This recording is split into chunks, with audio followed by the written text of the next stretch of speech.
네, 안녕하세요. 저는 서울대학교 보건대학원에서 환경과 보건 통계학을 공부하고 있는 김호 교수라고 합니다. 예, 최근 그 중국발 미세먼지가 뉴스에 많이 보도되고 있어서 많은 분들이 이제 미세먼지에 대해서 걱정을 많이 하고 계십니다. 그래서 오늘은 미세먼지, 황사, 스모그 이런 것들에 대한 것들을 알아보고 그 환경들이 건강에 영향을 어떻게 미치는지, 그리고 그 예방법, 그런 것들에 대해서 한번 알아보는 시간을 가지도록 하겠습니다.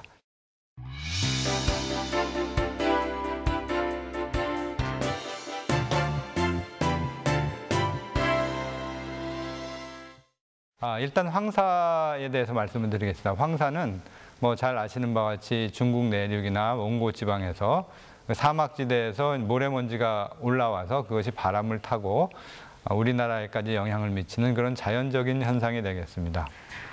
중국 전체 면적의 약 13% 정도를 차지하는 사막에서 이 황사의 근원되는 모래먼지가 이제 발생할 수 있다고 알려져 있고요.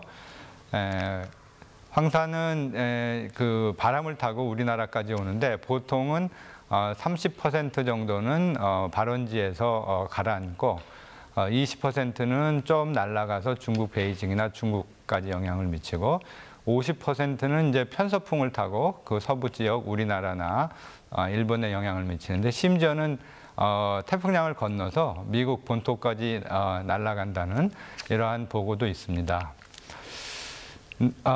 황사가 발생하게 되면 이제 우리나라까지 날아오는 데는 뭐 시간이 좀 걸리겠죠. 보통 한 2, 3일 정도 시간이 걸리는 것으로 알려져 있습니다. 그래서 이론적으로는 황사가 발생하는 시간하고 바람의 방향 등을 정확히 알면 황사가 우리나라에 도달하는 것을 예측하는 것은 뭐 충분히 가능하다고 생각됩니다. 그리고 중국에서 산둥반도에서 생각하면 우리나라까지 한 400km 정도밖에 되지 않기 때문에 그 중국의 영향을 우리나라가 크게 받을 수밖에 없는 현실이고요. 이제 그러한 영향을 받고 있다는 연구 결과들이 최근 이제 여러 편 이제 발표되고 있는 상황입니다. 그래서 이제 그림에서 보시는 바와 같이 몽고나 내몽고, 중국 내륙 지방에서 발생해서 경로에 따라서 이제 우리나라를 지나서 일본으로 가는 경우도 있고 남쪽으로 해서 이제 타이완이나 이쪽으로 가는 경우도 있어요. 그래서 타이완에서도 이제 황사가 많이 보고되고 있고요. 근데 그 황사가 뭐 최근에 이제 그 매스컴을 많이 타서 최근에 더 심해지고 있는 거 아니냐 뭐 이런 염려들을 많이 하시는데 사실은 뭐 조선왕조실록이나 이런 데 보면 황사가 왔다는 기록은 많이 있습니다, 사실. 그래서 옛날에는 이러한 자연현상들이 잘 이해를 하지 못했기 때문에 뭐 임금님들이 잘못 다스렸다든지 뭐 이런 식으로 해석이 돼가지고 흑비가 내려가지고 뭐 제사를 지냈다든지 이러한 그 기록들은 많이 보이고 있습니다. 그래서 황사는 아주 오랜 옛날부터 일어나는 현상이었구나 이런 것을 저희가 이제 알 수가 있고요. 근데 이제 최근 들어서 들어오는 황사의 문제점들은 뭐냐면 원래는 이게 이제 자연적인 물질이었기 때문에 뭐 자연현상이라고 이해할 수가 있는데요.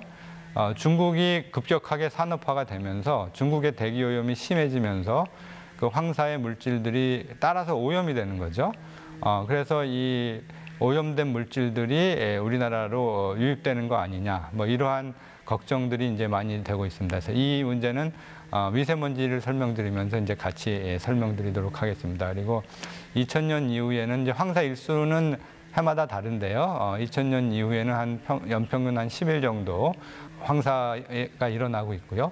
근데 요새 이제 기후변화, 아까 중국의 산업화 말씀도 잠깐 드렸지만, 그거와 더불어서 기후변화가 되면서 이 기상 조건들이 약간 불규칙하게 되고 있습니다. 그래서 전통적으로 황사는 봄에 오는 것으로 이제 잘 알려져 있는데요. 최근 들어서는 이 황사가 막 겨울에도 일어나고 가을에도 일어나고 하는 불규칙한 패턴들을 보이고 있습니다. 그래서 이런 것들에 대한 대비가 좀 더 이제 어려워지고 있다. 이제 이렇게 말씀드릴 수 있고요. 그래서 뭐 여러 가지 저는 이제 건강 문제에 관심이 있지만 뭐 아시는 바와 같이 공업적인 거나 뭐 반도체 공장 같은 데서 굉장히 품질에 영향을 준다고 되어 있잖아요. 그래서 이러한 며칠 안 되는 기간이지만 연구에 의하면 3조 원 내지 5조 원 정도의 경제적인 피해를 일으킨다고 이렇게 보고하는 연구들도 많이 있습니다. 그다음에 스모그, 스모그에 대해서 말씀드리면요. 스모그라고 하면 일반적으로 지역적인 문제입니다. 그래서 그 지역의 기존의 대기오염이나 그다음에 습기가 높다든지 이러한 조건들이 여러 조건들이 맞아서 우리 눈에 보이는 거는 가시거리가 굉장히 짧아지면서 대기오염이 굉장히 심해지는 그러한 상황을 일반적으로 스모그라고 이제 말합니다. 제일 역사적으로 유명한 것은 런던 스모그와 이제 LA 스모그 같은 걸 들 수가 있는데요. 1952년에 이제 런던에서 굉장히 심한 스모그가 일어나서 런던 스모그라고 굉장히 유명한 사건입니다. 그래서 대낮에도 불을 켜야지만 보일 정도로 굉장히 그런 사건이 있었는데 런던 스모그는 주로 이제 석탄을 많이 사용해서 그 당시에 이제 그 대기오염 숫자가 굉장히 올라가면서 호흡기 질환을 중심으로 한 사망자가 급증했습니다. 그래서 일주일 동안 1만 2천 명이 사망했다는 이런 보고가 있습니다. 그래서 이 사건을 계기로 세계에서 대기오염 문제가 이제 굉장히 심각한 문제이구나라고 사람들이 알게 돼서 대기오염에 대한 연구가 이제 본격적으로 이제 많이 시작된 시점이라고 할 수 있습니다. 이에 비해서 LA 스모그는 1954년 7월에 일어난 것인데 기전은 조금 다릅니다. 그래서 LA 스모그는 이 석탄에 의한 난방이기보다 자동차 배기가스에 의한 그런 현상이고 또 햇볕이 세기 때문에 LA는 2차적인 오존이라든지 2차 화학 물질들이 만들어지면서 일어났다 이렇게 생각을 하게 되었습니다. 그래서 두 가지 역사적으로 굉장히 중요한 스모그들이 있었고요. 정도는 약하지만 이제 도시마다 이러한 그 지역 난방이나 아니면 자동차 배기가스에 의해서 시계가 흐려지는 스모그 현상들이 이제 일어난다. 그래서 엄밀하게 얘기하면은 스모그도 외부의 영향일 수도 있겠지만 주로는 이제 그 지역의 문제들이 일으키는 문제다 이렇게 정의적으로는 그렇게 볼 수 있습니다. 요새 이제 초미세먼지, 미세먼지 이제 이런 단어들이 매스컴에 많이 이제 보도되고 있죠. 그래서 미세먼지라고 하면은 우리 공기 중에는 여러 가지 이제 부유물질들이 떠다니겠죠. 근데 이제 그것들을 화학적으로 이제 유독 가스 물질들을 측정할 수도 있고요. 미세먼지는 단순히 이제 크기를 가지고 그 지름이 얼마 되는 것인가를 그 크기를 가지고 마이크로미터라고 하면은 이제 10의 마이너스 6승, 그러니까 굉장히 작은 건데요. 작은 입자들이 얼마나 들어가 있나를 무게로 재는 것입니다, 보통. 그래서 미세먼지는 보통 particulate matter라고 해서 PM10이라고 보통 하는데 PM10은 입자가 그러니까 10 마이크로미터 이하짜리. 그다음에 초미세먼지라는 건 이제 2.5에서 그게 4분의 1이죠. 그 입자 크기가 지름이 2.5 마이크로미터 이하짜리를 되는 물체들을 다 무게를 합쳐놓은 거 그렇게 이해하시면 되겠습니다. 그래서 PM10이 뭐 100이 됐다, 200이 됐다 이런 얘기를 하는데 그 얘기는 그 안에 무게가 그 정도로 많아졌다는 얘기는 먼지가 많아졌다는 얘기가 되겠죠. 이 그림에서 보시는 바와 같이 입자가 작으면 작을수록 몸 깊숙이 침투하겠죠. 입자 큰 것들은 저희 코나 이런 데서 걸리고 점점 작은 입자들은 밑에 이제 깊이 침투하게 될 텐데 그림에서 보시는 바와 같이 PM2.5는 거의 폐까지 침투하게 됩니다. 그래서 좀 더 심각한 건강 영향을 일으킨다고 이제 저희가 생각할 수 있습니다. 그래서 이 황사와 스모그와 미세먼지에 대해서 살펴보았는데요. 이제 조금 정리를 하면 황사는 자연적인 현상으로 중국에서 먼지가 바람을 타고 우리나라까지 오는 자연 현상을 가리킨다고 할 수 있고, 스모그는 한 지역에서 대기오염 물질들이 여러 가지 화학 반응을 이용해서 나빠져서 우리가 보기에는 굉장히 그 시계가 나빠지고 공기 질이 나빠지는 현상을 이제 가리킨다. 대부분 이건 자연적인 현상은 아니고 인공 오염 물질에 의한 현상이 되겠죠.